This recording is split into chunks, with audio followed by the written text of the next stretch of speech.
계속해서 율법과 복음의 관계, 그래서 그 가운데에서 우리가 바르게 율법과 이 복음의 관계를 이해하는 것, 이것을 지금 배우고 있는 것입니다. 특별히 오늘 본문 야고보서, 야고보 사도는 특히 이 믿음의 행위에 대해서 강조를 많이 한 그런 이제 사도죠.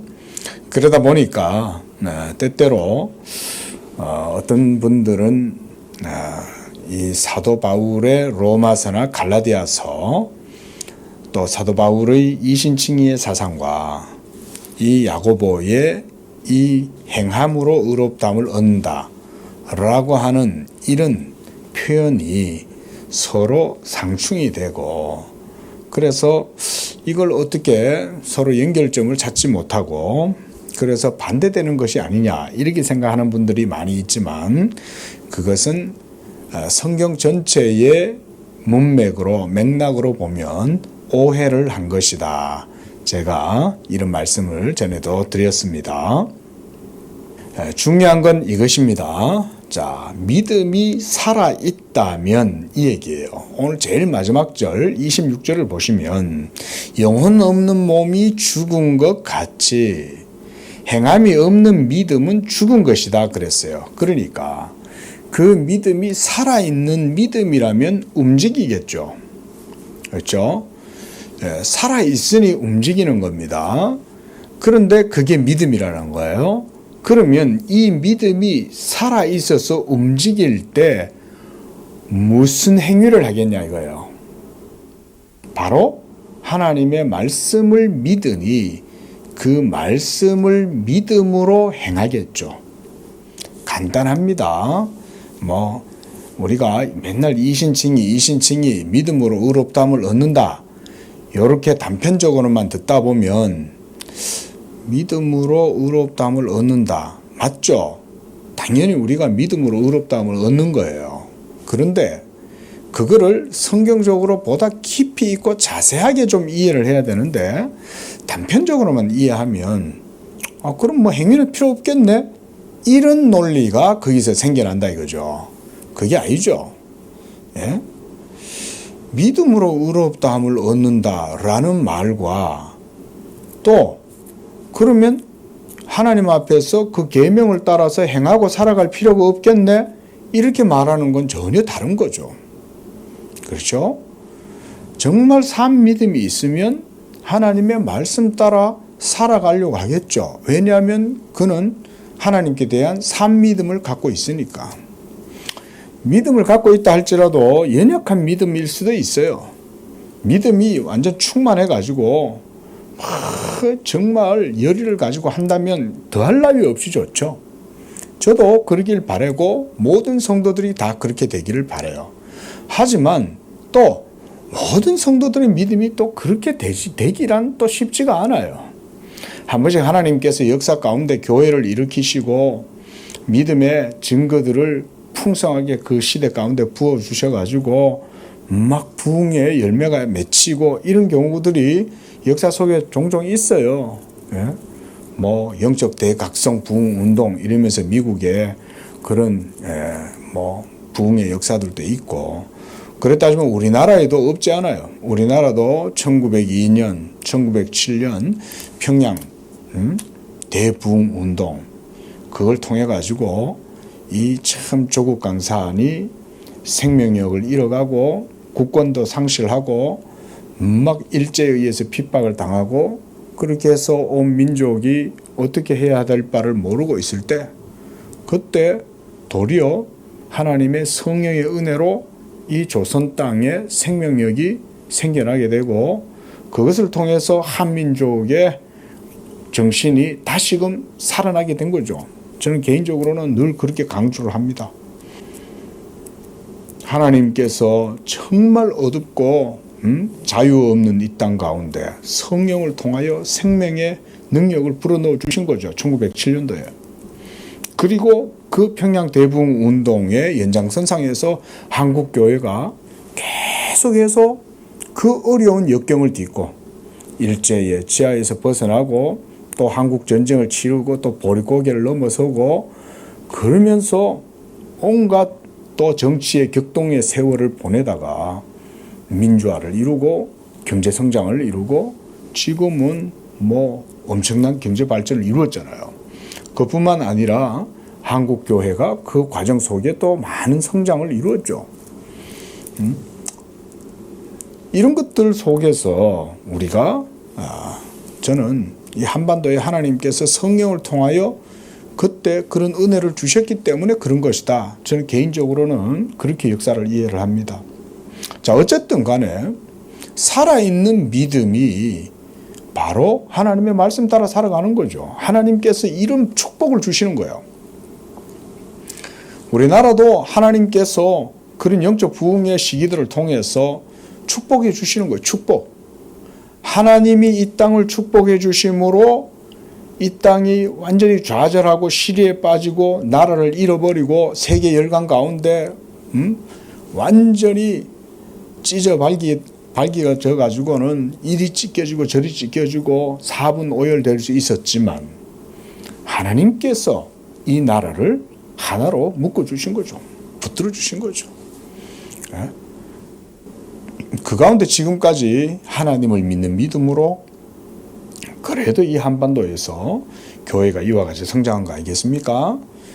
자, 뭔 얘기냐면 우리가 하나님을 믿는 믿음을 가진다는 거는요, 그거는 하나님이 축복하심이고 하나님이 성령을 부어주심으로써 살아나게 하는 은혜를 주시는 거예요.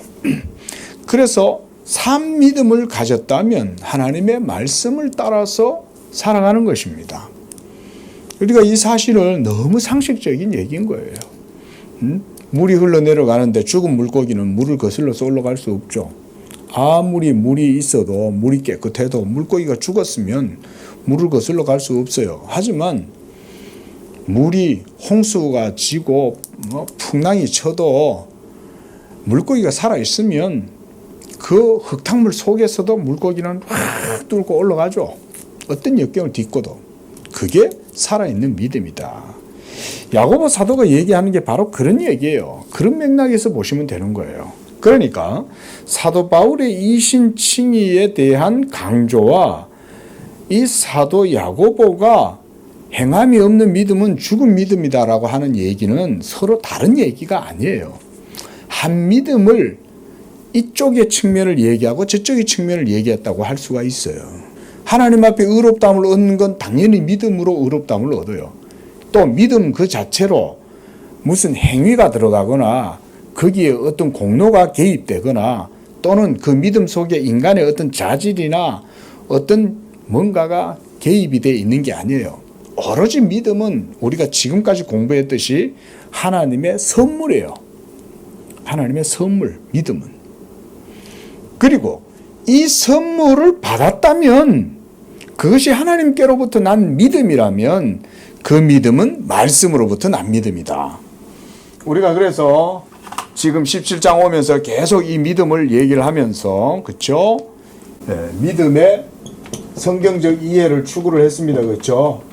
이 믿음의 성경적인 이해가 믿음은 하나님의 선물이고 또 하나님의 말씀으로 말미암는 역사고 그리고 또 성령의 역사다. 이런 것들을 많이 강조를 했죠. 이게 믿음이죠. 자, 그렇다면 이런 믿음이 바로 어떤 믿음입니까? 이게 바로 살아있는 믿음이죠. 이게 바로 산 믿음인 거예요. 이런 산 믿음이 있으면 이 믿음은 하나님의 말씀을 폐하느냐? 그럴 수 없죠. 이 살아있는 믿음이면 하나님의 말씀을 도리어 세우죠. 이게 사도 바울은 논지하고 다릅니까? 사도 바울이 이 얘기 하잖아요. 그죠? 예? 믿음으로, 은혜로 율법을 폐하느냐? 믿음으로 율법을 폐하느냐? 그럴 수 없느니라. 도리어 굳게 세우느니라 그랬죠. 율법을 도리어 굳게 세운다라고 하는 사도 바울의 강조가 야고보 사도가 말하는 이런 가르침과 다릅니까? 똑같죠? 네가 믿음이 산 믿음을 갖고 있다면 그 산 믿음을 따라서 너의 믿음의 행위를 보여라는 거잖아요.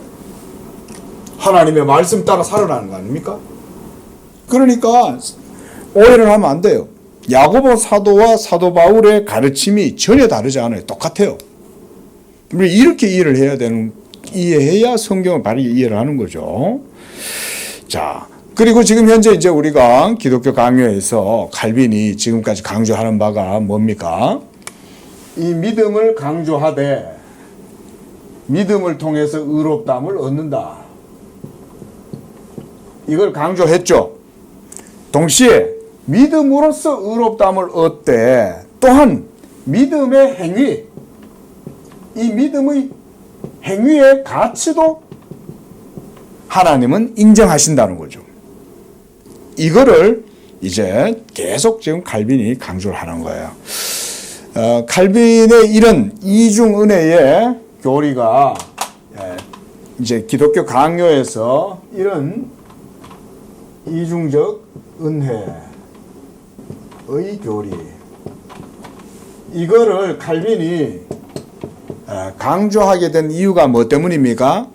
바로 로마 교회의 스콜라주의자들이 칼빈과 개신교도들을 향하여 비판을 할 때 믿음으로만 의롭다함을 얻는 게 아니라 행위로도 의롭다함을 얻는 거야 라고 주장을 하기 때문에 그것이 아니라는 것을 강조한 거죠. 그러니까 이 사람들이 또 뭐라 그랬어요? 아니 그러면 행위가 없어야 돼? 그럼 행위의 가치는 전혀 쓸모없는 거야? 라고 이렇게 또 반박을 하는 거죠. 그때 이제 성경적인 해답을 내놓은 거예요. 그게 아니라 오직 하나님 앞에 의롭다함을 얻는 것은 믿음으로만 의롭다함을 얻는 것이고, 그러면 믿음으로 행한 행위, 그 행위의 가치는 그러면 어떻게 되냐?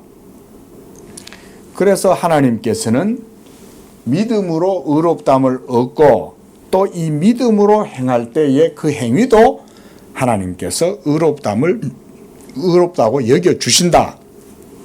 그래서 그 가치를 인정하시기 때문에 이 가치에 따라 하나님께서는 자기의 호의, 하나님의 호의를 베풀어 주심으로써 이 행위에 따르는 상급도 주신다라고 한 거예요. 이게 또한 이제 우리가 앞에서 다 얘기했는 것이긴 하지만 바로 이런 교리가 또 중요한 게 저는 그걸 강조했죠. 우리 기독교인의 삶의 윤리에 굉장한 동기를 준다는 거죠. 이거는 우리가 소위 기독교 정직이관, 세계관, 윤리관 이런 거에도 굉장히 중요하죠. 선을 행하되 낙심치 말지니 참고 인내하고 선을 행하면 반드시 하나님께서 그것에 대해서 상을 주신다. 그러니까 낙심하지 말고 인내하면서 선을 행하라. 이렇게 말할 수 있죠. 그때 선을 행하라 라고 할 때는 행위로 너의 구원을 이루라는 말이 아니죠. 그렇죠? 야고보 사도가 얘기했던 산 믿음을 갖고 인내하면서 하나님의 계명에 따라서 인내 가운데 믿음으로 살아가라는 거예요. 그러면 그 약속의 말씀대로 행한 것에 대한 반드시 상급을 하나님이 주신다. 그리고 칼빈은 더해서 그런 상급에 더해서 하나님은 우리가 행한 것의 가치, 값, 공로, 선행보다 훨씬 더 많은 그런 열매를 맺도록 해주신다. 이런 얘기도 했어요. 그래서 우리가 3개를 행해도 하나님은 7개를 그걸 통해서 취하실 수 있다. 이런 게 하나님의 은혜요 능력이죠. 나는 분명히 3개를 행했어요. 근데 하나님께서 자비하심과 선하심과 호의를 베풀어 주셔가지고 나의 연약하고 부족한 믿음일지라도 믿음으로 행한 거기에 하나님께서는 은혜를 베풀어 주셔갖고 거기에 7개의 열매가 나타나게 해주시더라는 거예요. 이런 것들이 모두 바로 이런 이중 은혜의 교리 속에 칼빈이 설명을 하는 겁니다. 어떠세요?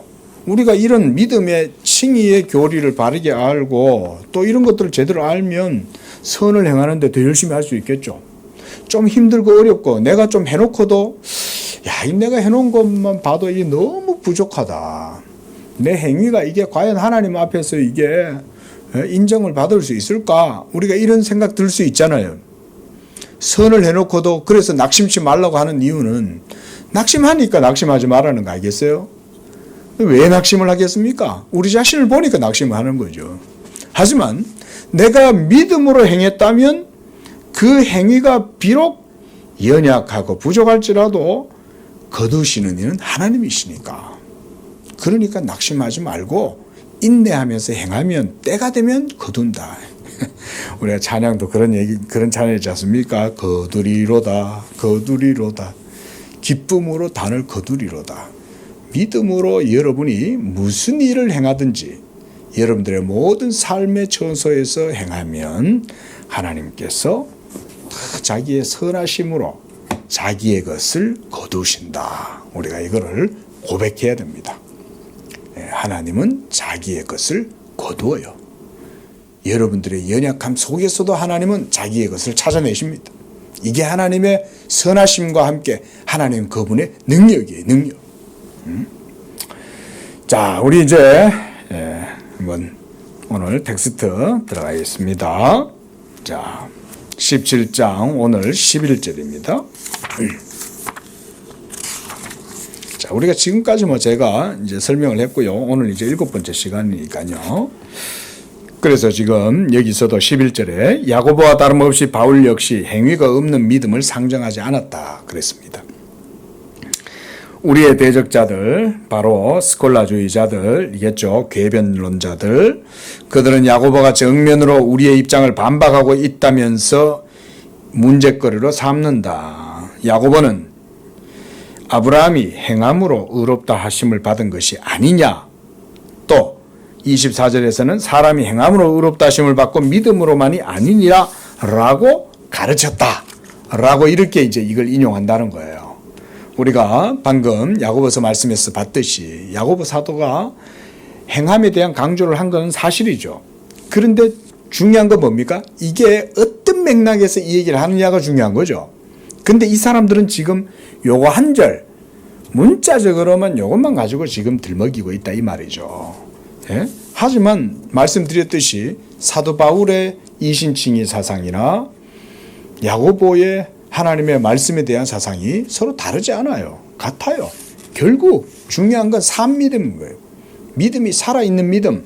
이렇게 하나님에게로서부터 난 믿음이라면 이거는 전혀 이상할 일이 없는 거죠. 자, 498조. 이것이 무슨 문제가 되는가? 왜 그들은 바울과 야고보를 서로 싸우도록 만드는가? 만약 그들이 야고보를 그리스도의 사역자로 여긴다면 그의 입장을 바울의 입을 통해 말씀하신 그리스도의 가르침과 배치되지 않는 것으로 이해해야 할 것이다. 성령은 바울의 입을 통해 아브라함이 행위가 아니라 믿음으로 의롭다함을 얻게 되었다고 선언하신다. 또한 우리도 모든 사람이 율법 행위 없이 믿음으로 의롭다함을 얻는다고 가르친다.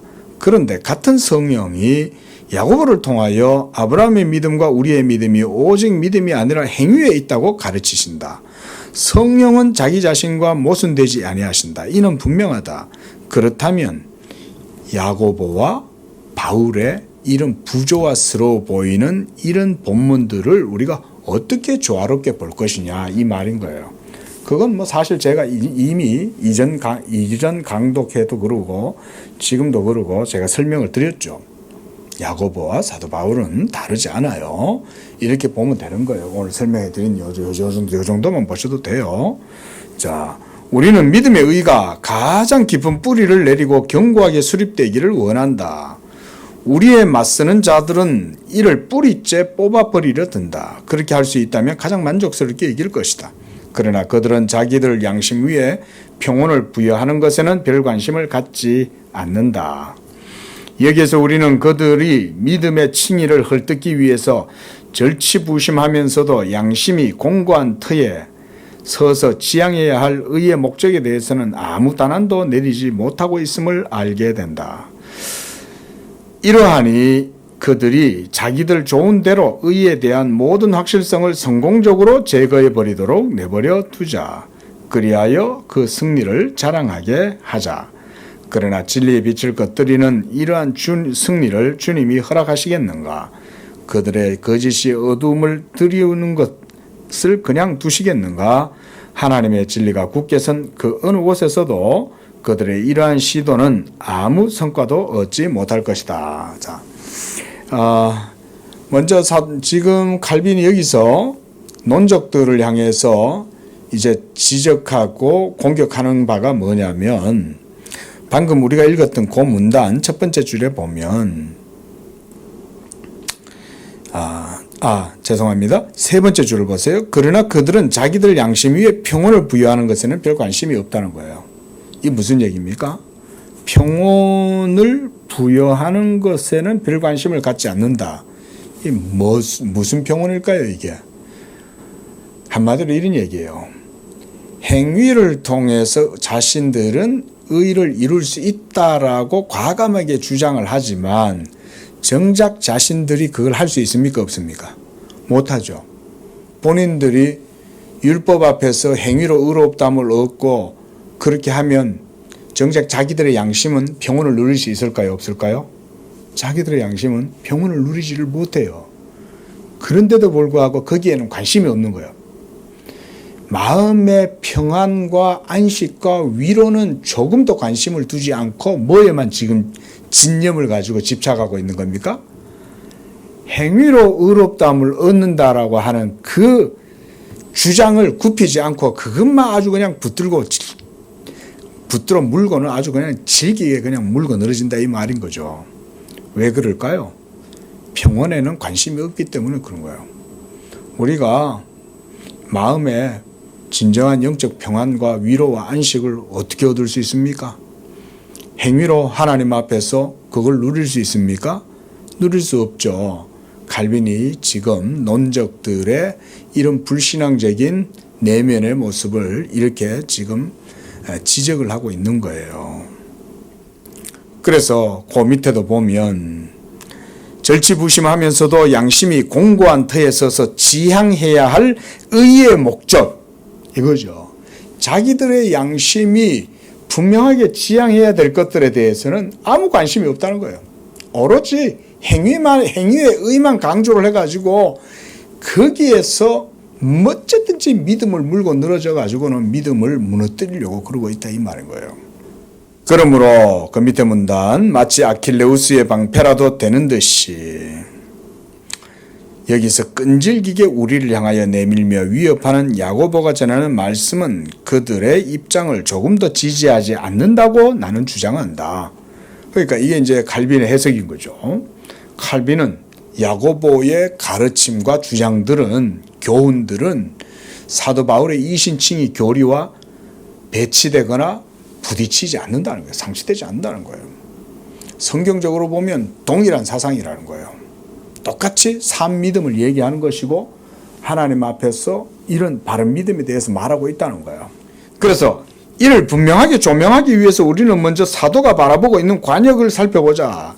그리고 그들이 무엇에 현혹되어 있는지 주목하게 될 것이다. 예? 성경을 바르게 보면 논적들이 무엇에 잘못하고 있는지를 볼 수 있겠죠. 그렇죠? 지금 이제 그런 얘기를 하는 것 같아요. 그래서 이를 분명히 조명하기 위하여 사도가 바라보고 있는 관역을 살펴보자. 사도가 지금 얘기하려고 하는 주안점, 사안이 뭐냐? 핵심이 뭐냐?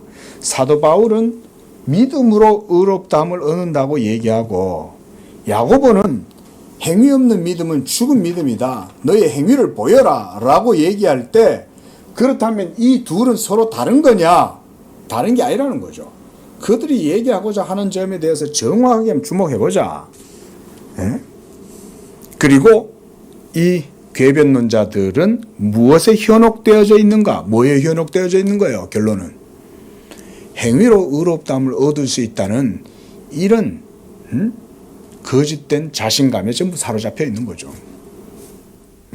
그러니까 아직도 자기 자신들이 깨어지지 않은 거예요. 이건 오늘날도 마찬가지인 거고요. 여러분, 우리가 지금 율법과 복음의 관계하면서 제가 강조드린 거 하나가 성경 공부를 함에 있어서 주요한 내용이 바로 이거라 그랬죠. 우리가 성경 공부를 하는 이유는 그 속에서 뭐 신학을 배운다 이런 거 아니에요. 그게 아니라 율법과 복음의 이 관계를 차이 이거를 구별해내는 거예요. 이거를 배우는 거예요. 저는 이렇게 얘기해요. 성경 공부하는 주된 내용 가운데 하나가 이거예요. 이게 어쩌면 제일 클 수 있어요. 사도 바울의 모든 서신에 보세요. 항상 이거 얘기하죠. 사도 바울의 모든 서신에서는 항상 이거예요. 그 다음에 우리가 신약과 구약을 서로 통일성 있게도 보지만 또 구별시키죠. 그때 그 구별과 또 차이점, 또 통일성 이런 것들에 대해서 이해하는 것도 모두가 다 율법과 복음의 관계 안에서 이해를 하는 거죠. 이거 잘 배워야 성경 공부를 제대로 하는 거예요. 거기서 뭐 신론을 배운다, 뭐 예정론을 배운다, 그 외에 뭐 다른 신학 주제를 배우는 게 크게 의의가 있는 게 아니에요. 물론 그런 것들도 우리가 교리적으로 배우고 그렇게 하겠지만 제일 중요한 내용은 이거예요. 이거. 성경 공부를 제대로 하면 이걸 배우는 거예요. 사도 바울도 모든 서신에서 항상 이거 얘기한 거죠. 그러므로 현혹되어져 있다는 말은 결국은 이 율법 행위로 하나님 앞에서 의롭다함을 얻을 수 있다라고 하는 이런 모든 것들에 대해서는 항상 우리가 내놔야 되는 거죠. 그런 것들을. 자, 그 당시에는 신자들에게 고유한 모든 행위를 무시하고 제거함으로써 자기들의 불신앙을 공개적으로 드러내면서도 믿음이라는 거짓 이름을 자랑하기를 그치지 않았던 자들이 많이 있었다. 통상적으로 이는 교회 안에서 항구적인 악으로 존재해왔다. 예, 오늘날도 마찬가지인 거고요. 여기에서 야고보는 그러한 사람들의 어리석은 확신을 비웃고 있는 것이다. 그의 의도는 어떤 면으로든 참된 믿음의 힘을 약화시키려는 데 있지 않고 오히려 이런 하찮은 자들이 얼마나 어리석게 공허한 믿음의 형상만을 거만하게 내세우고 그것에 만족하면서 별다른 거리낌 없이 모든 방자함으로 악행을 저지르고 있는지를 보여주는 데 있었다. 이게 사도 야고보가 야고보서에서 강조하고자 했던 바라 이 말인 거예요. 이러한 상태에 생각이 미치게 되면 우리의 대적자들이 어디에서 잘못을 범하고 있는지 쉽게 깨달을 수 있다.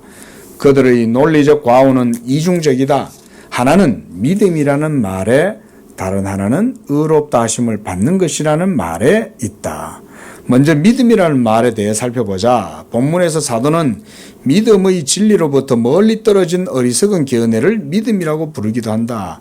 그러나 이는 일종의 양보일 뿐이며 그의 논점을 조금 더 흐트리지 않는다. 처음부터 그는 이 점을 내 형제들아 만일 사람이 믿음이 있노라 하고 행함이 없으면 무슨 유익이 있으리요? 라는 말씀으로 분명히 밝힌다. 여기서 그는 행함이 없는 믿음이 있노라 하고 라고 하지 않고 믿음이 있노라 하고 행함이 없으면 이라고 즉 자랑하고 있으면 이라고 한다. 우리는 이 점에 유의해야 한다. 그는 조금 후에 이러한 자기의 의도를 분명히 드러낸다. 그는 믿음에 행함이 없다면 그것은 마귀의 자식보다 더 악하다고 조롱한다. 우리는 그가 뜻하는 것이 무엇인지를 네가 하나님은 한 분이신 줄 믿느냐라는 확정적인 말씀을 통해 알 수 있다. 진정 이러한 믿음에 하나님이 존재하신다고 믿게 되는 것 외에 아무것도 포함되지 않는다면 그 믿음이 의롭게 할 수 없다고 해서 전혀 놀랄 일이 아닐 것이다. 이런 종류의 믿음은 그리스도인의 믿음과는 전혀 그 이치가 다르므로 제거한다고 해서 아무 손실도 없을 것이다. 참된 믿음이 의롭게 되는 것은 우리를 그리스도께 들러붙게 해서 그와 하나가 된 가운데 그의 의에 동참할 수 있게 하기 때문이 아닌가. 이 외에 무슨 다른 방법이 있겠는가. 그러므로 믿음이 의롭다함을 얻게 되는 것은 하나님의 본질에 대한 지식을 우리 마음 속에 품는 데 있지 않고 우리가 하나님의 자비의 확실성을 의지하는 데 있다. 예. 자, 야고보에 대한 교훈을 칼빈이 성경적으로 지금 바르게 설명을 해주고 있는 거죠. 예. 행함을 야고보가 얘기한다고 할지라도 요는 그거예요. 요는 뭐냐? 그것이 산 믿음이라면 이 말인 거예요. 살아있는 믿음이라면 당연히 하나님의 말씀을 폐하지 아니하고 세우고자 하겠죠. 또 하나님의 말씀을 세우고자 하는 그런 믿음이야말로 성령이 역사하시는 믿음이겠죠. 진리를 따라가는 믿음이겠죠. 이렇게 보면 아주 상식적이고 단순하고 이거 뭐 분명한 거 아니에요? 그렇죠? 여기 어려운 논리가 없어요. 여기에. 그 뭐 때문에 이렇게 혼란하고 뭐 때문에 이렇게 서로 막 이렇게 다투고 쟁변이 일어나는 걸까요? 뭐 때문일까요? 믿음의 단순함이 없기 때문에 그런 거예요. 믿음의 단순함이 있으면 뭐 이렇게 막 무슨 이상한 논리에 빠져가지고 혼란 가운데 빠지지 않아요. 우리 예수 믿는 믿음 복잡하지 않습니다. 뭐 억지로 증명할 필요도 없어요. 믿음이면 사실은 다 이해가 돼요. 응? 너희에게 한 겨자씨만한 믿음만 있다면 예수님이 한 겨자씨만한 믿음이라고 그랬잖아요. 응? 큰 믿음을 요구하는 게 아니에요. 그만큼 우리가 성경에서 멀고 참 믿음에서 멀어요. 하지만 우리에게 단순한 하나님 말씀에 대한 어린아이와 같은 그런 믿음. 왜 어린아이와 같은 믿음이라고 그러겠어요? 어린아이들은 단순하잖아요. 그 믿음의 단순성을 얘기하는 거예요. 단순한 믿음만 있으면 이런 거 다 이해돼요. 이거 그냥 하나님이 계신다 라는 사실 하나만 고백하면 모든 게 다 풀립니다. 정말 성경 어렵다고 얘기할 필요 없어요. 하나님이 살아계신다는 믿음만 생기면 그 믿음만 고백하면 성경 속에 있는 모든 내용들 목사가 막 별걸 다 설명해도 다 이해가 됩니다. 이런 내용들이 어렵습니까? 제가 뭐 상식에서 벗어나는 얘기를 하는 게 아니잖아요. 그런데 왜 궤변론에 빠지냐 이거예요. 예? 왜 궤변론자들은 그런 거짓된 교훈에 빠지냐 이거예요. 이게 없기 때문에 그런 거죠. 결국은 그들은 믿음이 없었으므로 궤변에 빠지는 거예요. 혼란 가운데 빠지는 거예요. 그러니까 율법과 복음의 관계도 이해가 안 되는 거예요. 이해가. 아무리 설명해도 이해를 못해요. 믿음이 없으니까. 하나님이 얼마나 지혜롭습니까? 저는 이런 걸 볼 때 하나님의 지혜가 이런 데서 드러난다고 봐요. 교만한 자들은 보지 못하게 하고 어린아이들에게는 하나님께서 자기의 진리를 나타내실 때 바로 이런 방법을 통해서 보여주는 거죠. 그래서 보고자 하는 자들은 보지 못하게 하고 보지 못하는 자들은 볼 수 있도록 해주시는 하나님의 지혜로운 섭리가 복음을 통해서 드러난다. 자, 12절입니다. 야고보는 의롭다함을 얻게 된 자들에게 행위의 열매를 요구할 뿐이지 행위로 의롭다함을 얻게 된다고 가르치는 것은 아니다 이 말이죠. 그렇죠? 우리는 소기의 목표를 이루려면 야고보가 칭의의 일부를 행위에 두고 있다고 주장하는 그들의 두 번째 논리적 오류에 대해 논해야 한다. 만약 당신이 야고보서를 다른 성경과 조화시키고 또한 그 자신과도 조화시키고자 원한다면 야고보가 사용한 의롭다 하심을 받는 것이라는 말과 바울이 사용하는 동일한 말이 다른 목적으로 사용되었다는 것을 받아들여야 한다. 앞서 말씀드렸듯 사도 바울이 오직 믿음으로만 의롭다함을 얻는다라고 하는 이 주장과 이 사상과 야고보가 얘기하는 행위로 말미암아 의롭다함을 얻는다라고 하는 이것은 서로 다른 얘기가 아니라 다른 맥락에서 하는 말이다 이런 말인 거예요. 하나의 진리인데 다른 측면에서 이렇게 얘기하고 저렇게 얘기하는 거죠. 자, 넘어가서 밑에 줄, 바울에게 있어서 의롭다함을 얻게 되는 것은 우리의 불의에 대한 기억을 지워버린 채 우리가 의롭다 이김을 받는 것이다. 만약 야고보가 이를 염두에 두고 아브라함이 하나님을 믿으니라는 모세의 말씀을 이와 상반되는 취지로 인용한다는 것은 얼토당토 않을 것이다. 문맥을 보면 아브라함은 하나님이 명령하실 때 자기의 아들을 아무 의심 없이 제물로 바쳤기 때문에 그 행위로서 의를 얻게 되었고, 이에 성경에 이른바 아브라함이 하나님을 믿으니 이것을 그의 의로 여기셨다는 말씀이 이루어졌다라고 한다. 그런데 결과가 그 원인보다 앞서는 것이 불합리하기 때문에 이에 착안해 볼 때 믿음이 아브라함에게 의로 여겨졌다는 모세의 증언이 거짓이거나 아니면 아브라함이 이삭을 바침으로써 순종을 보여주었지만 의에 이르는 공로는 없었다거나 둘 중 하나일 것이다. 아브라함은 이삭이 태어나기 전에, 즉 이삭이 태어날 때 이미 소년이었던 이스마엘이 아직 잉태되기도 전에 자기 믿음으로 의롭다함을 여기게 받게 되었다.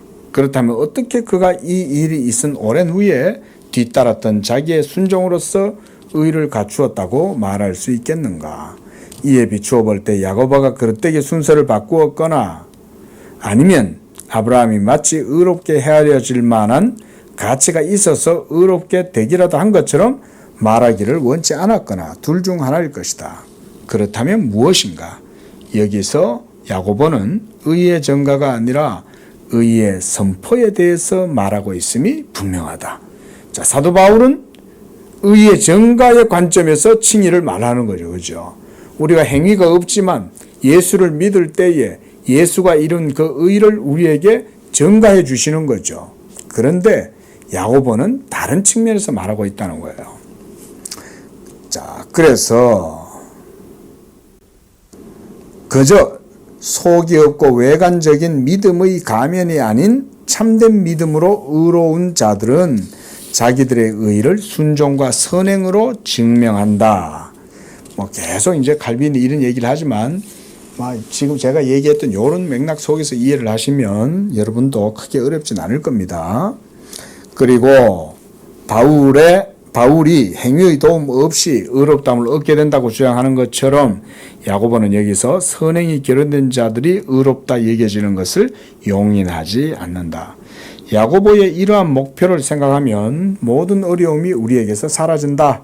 우리 대적자들은 야고보가 여기에서 칭의의 방법을 정의하고 있다고 생각하기 때문에 줄어 섰고 있다. 그러니까 야고보 사도는 사도 바울처럼 칭의를 정의하는 데 목적이 있지 않죠. 그렇죠? 야고보의 포인트는 어디에 있어요? 예? 의의 정가 이런 거 지금 얘기하려는 게 아니죠. 그죠? 그건 사도 바울이 오직 믿음으로 말미암아 의롭다함을 얻는다라고 할 때는 믿음으로 의롭게 되는 것은 오직 그리스도의 의를 우리가 전가받음으로 그래서 하나님이 우리를 의롭다 해주신다는 것이고 이런 측면인 거고, 야고보가 행함 없는 믿음이 죽은 믿음이다. 네 행위를 보여라 라고 얘기한 거는 네 믿음이 바로 하나님께로부터 난 산 믿음이라면 그 믿음으로 하나님의 말씀 따라 살아가는 것이 당연한 것이 아니냐 이 얘기를 한다는 거죠. 그런 거 아니에요? 당연한 거죠. 이게 상식적인 얘기죠. 이게. 그래서 제가 산 믿음이라고 표현하는 거예요. 죽었으면 하나님 말씀을 행할 수 있는 능력이 없어요. 살아있으니 그의 영혼이 영적으로 이제 살았으니 하나님과의 영적 관계 속에서 하나님의 말씀을 따라서 행할 수 있는 거죠. 이런 게 상식적인 얘기 아니냐 이 말인 거죠. 자, 그러나 야고보는 선행을 경멸하는 자들의 입장을 변명하려고 헛되이 믿음을 구실로 내세우는 자들의 사악한 자만을 분쇄하려는 열의를 여기서 보이고 있다. 그러므로 그들은 온갖 방식으로 야고보가 전하는 말씀을 왜곡시키지만 야고보는 단지 두 가지 입장을 표현할 뿐이다. 헛된 믿음의 환영은 의롭게 할 수 없다.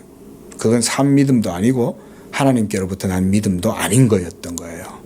왜 우리가 성경에도 보면 그런 얘기 많잖아요. 주여 주여 나더러 주여 주여 하는 자들마다 다 천국에 들어갈 게 아니라 그랬잖아요. 나 예수 믿어요. 나 예수 믿어요. 누구나 다 예수 믿는다고 말할 수 있어요. 그런데 자기는 예수 믿는다고 말을 했지만 나중에 주여 주여 했지만 천국의 문에 이르렀을 때는 주님이 그들에게는 문을 열어주지 않는다는 거죠. 그런 자들인 거죠, 이 자들이. 그리고 신자는 이런 외관에 만족하지 않고 선행으로서 자기의 의로 공부한다. 그렇죠? 그 인내하는 것도 그래서 믿음의 한 표현이에요. 우리가 하나님의 의를 믿는다면 어떤 역경과 환난과 어떤 괴로운 고통 중에서도 진짜 그때 믿음이 발휘가 되는 거예요. 살아있는 믿음은 인내할 수밖에 없어요. 그리고 기도하게 되는 거예요. 살아있는 믿음이기 때문에 하나님을 붙들고 의지하는 거예요. 힘들고 어려울 때일수록 하나님 앞에 더 낮아지고 더 기도하는 거예요. 예? 힘들고 어려우니까 믿음을 포기해버리고 떠나버려요. 그러면 그 사람 속에는 원래 믿음이 없었던 거죠. 우리가 4가지 종류의 밭도 있잖아요. 돌짝밭, 가시밭, 길가밭, 좋은 옥토에 떨어진 씨앗밭 있죠. 그 4가지 중에 3가지 종류의 믿음은 다 얘네 온전치 못한 그런 믿음이었던 거죠. 자, 이런 얘기들을 지금 하고 있습니다. 예, 조금만 더 보면 이제 17장은 마칠 것 같습니다. 기도하겠습니다.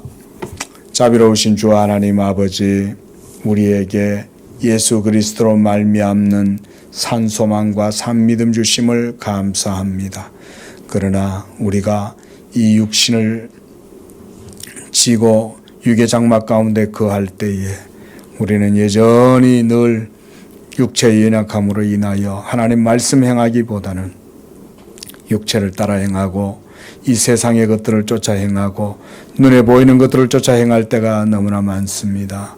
그러나 하나님, 우리가 오직 어떤 가운데에서도 예수 그리스도를 믿는 믿음으로 서게 하시고 오직 의인은 믿음으로 말미암아 살리라 한 것처럼 믿음에서 믿음으로 하나님께로 나아가는 우리 성도들 되게 도와주시옵소서.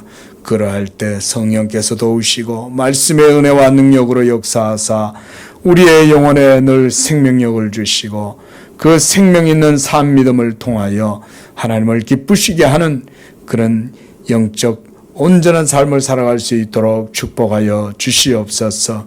그리하여 아브라함이 그 믿음으로 하나님 앞에 나아갈 때 산 행위가 있었던 것처럼 또한 아버지의 기생 라합이 또한 그 어려운 중에서도 믿음을 택하고 하나님을 경외함으로 정탐꾼을 숨겨주었던 것처럼 믿음의 많은 선진들이 모든 어려움과 역경 속에서도 인내하면서 주의 말씀 붙들고 나아갔던 것처럼 우리 양재교회 성도들도 이 산 믿음 가지고 환난과 핍박과 여러 아버지의 어려움 중에서도 인내하면서 선을 행하는 데 열심하는 그런 우리 모든 성도들 되게 하여 주시옵소서. 예수님의 이름으로 기도합니다. 아멘.